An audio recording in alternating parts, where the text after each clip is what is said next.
You need to get a degree. Then you can buy a big house, a nice car, and go for holidays overseas. Sounds familiar? It's what we have been hearing all our lives from our parents and elders.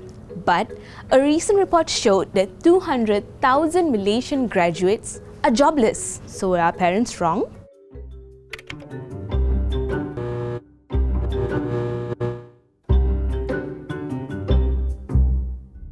Graduate daripada universiti pun terpaksa jual nasi lemak kerana mereka tak ada peluang kerja, dan ini menunjuk kegagalan kerajaan mentadbir negara kita ini supaya orang yang terlatih dengan ilmu yang tinggi dapat pekerjaan yang memberi pendapatan yang sama dengan tahap kebolehan mereka.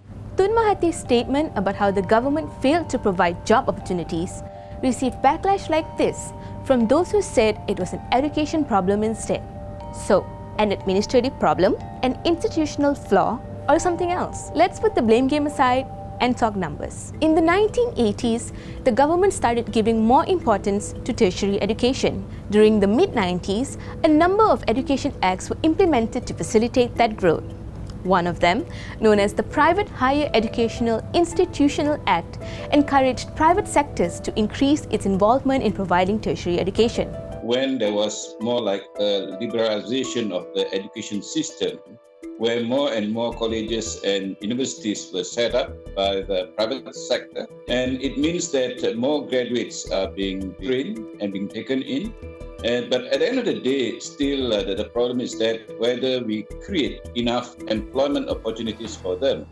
It was stated in a University Malaya study on graduate unemployment that from 1982 to 2005, the number of tertiary education institutions have seen a rise. But at the same time, the number of unemployed graduates have increased from decade to decade. Our average unemployment rate is at a relatively low 3%, and that is great news, except 40.5% of those unemployed are made up of graduates. Another set of data is our youth unemployment rate. In 2017, it hit a 10.8%. Breaking it down, 9.6% of these jobless youths were graduates.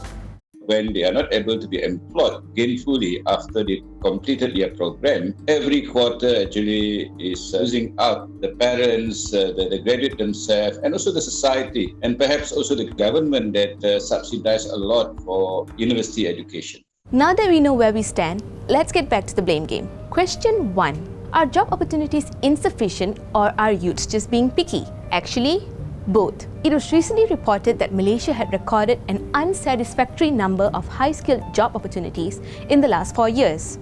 From 2013 to 2017, some 672,000 jobs were offered only in the low and lower middle income range. A 2017 Bank Negara report found that the percentage of high-skilled jobs fell by 8% over the last 2 decades, while percentages of low-income jobs increased. First important thing for the unemployed graduates currently is to get employed in any position for that matter and give your best so that you are recognized by the employer as an asset. And of course, from there they will be rewarded fully. Will not be, I would say, trained to do the jobs that are available now. So it's important for them to be really adaptable, adapt to the new requirement so that they can actually be gainfully employed.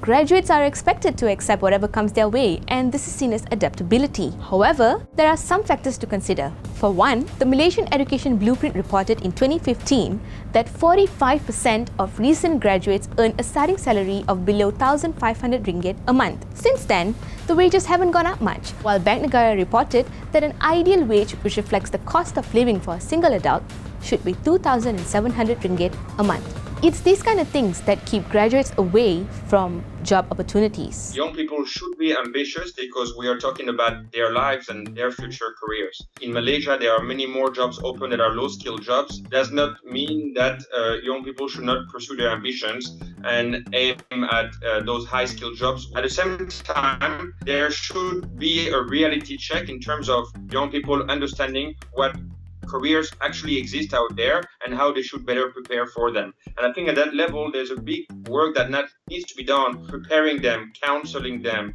working with public employment services, and also putting in place some active labor market policies like training schemes. Whereas if you focus on people, if you focus on the creation of jobs, this can in turn entice economic growth. So I think it's very difficult to now come and say that young people are too picky because they cannot find the jobs that they want and that they deserve. Perhaps there is a bit of a mismatch between what the educational system has to offer and what young people are really looking for and what employers really have available, what the demand truly is. Next question. Are foreign workers stealing our job prospects? Not true. While there has been an increase in the percentage of hired foreigners, it is parallel to the increase of low-skilled job opportunities and the decrease of high-skilled job opportunities. In Malaysia, about 12% of the workforce is made up of foreign workers. These are not the jobs that graduates are aiming for. These are not the jobs that MBA students or people who study law or other degrees are aiming for. So they are just responding to a need, and they're responding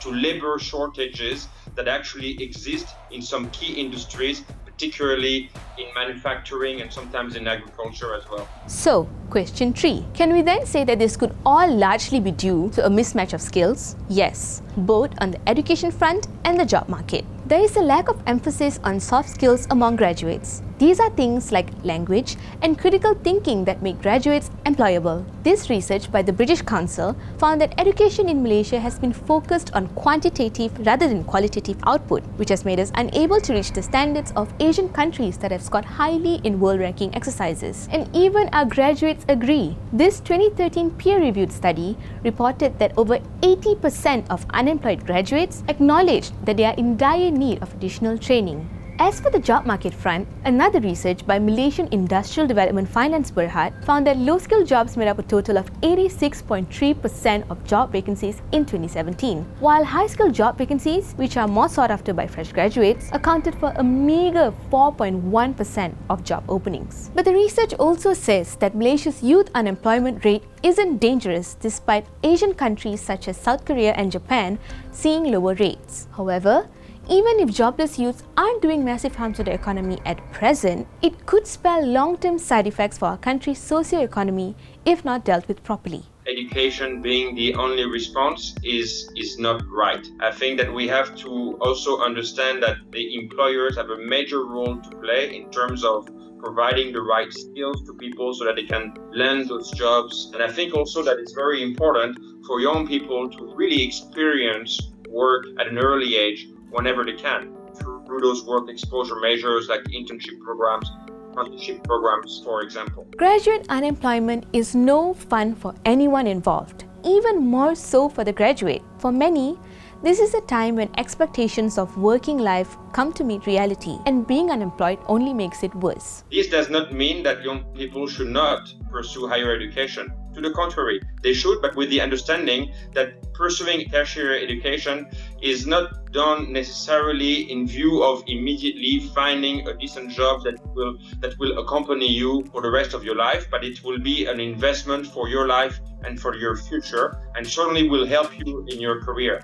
But the short-term vision of thinking that a degree immediately leads to a decent job for life, this unfortunately may have been correct in the past, not any longer. Creating graduates solely to fulfill the condition of a job market may not be the most holistic approach. There is a need for an overhaul of how the job market and education work together, and this has to be done with all the parties involved: students, parents, institutes, industries, and the administration.